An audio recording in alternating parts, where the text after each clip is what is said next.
ॿुधे थी न, अहिड़ी कावड़ जंहिंमें मर्द कुहाड़ी खणण ते मजबूर थी वेंदा आहिनि।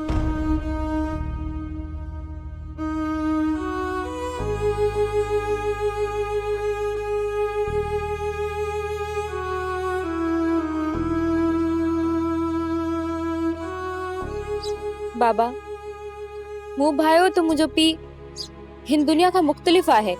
हू ॿियनि मर्दनि वांगुरु घर जी धीअनि भेणनि ऐं मायुनि जो वेरी कोन्हे। हाँ छोरी, ही ॻाल्हाए कीअं थी? पी सां इहे ॻाल्हाइबो आहे? ना उमिरि जो लिहाज़, ना रिश्ते जो अदब, इहे बस निड़ी फाड़े थी ॻाल्हाई। कुछ हया कर। हाणे सही पथकी। गोठ में बियूं त सभु बीबी राबिया बसरी जहिड़ी नेक नमाज़ू रहनि थियूं न, ऐं बुछड़ी ता के लियाऊं आहियां। खुदा करमाई, छो थी पिटूं खणी, कबर भी नसीब कान थी दई।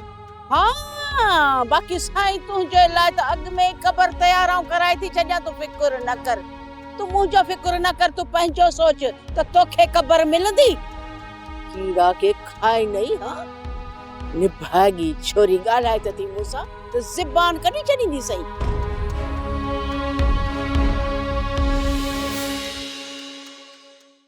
मूं हमेशा कानून जो एहतराम कयो आहे। हिक पुलिस अमलदार होने जे नाते आऊं तव्हांजी भी इज़त कयां थो।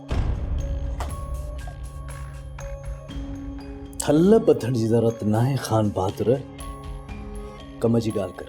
बकौल सूबेदार जे त तव्हां शहरोज़ खान खे हाफ फ्राई करण जो इरादो रखो।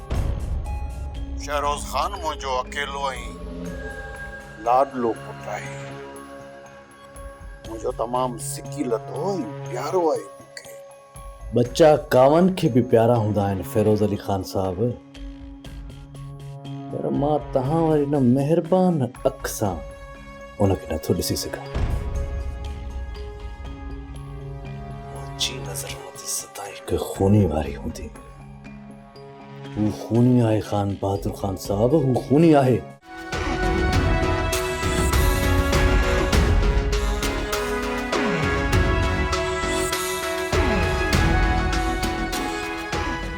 वेरुन जी वस्ती, वेरुन जी वस्ती।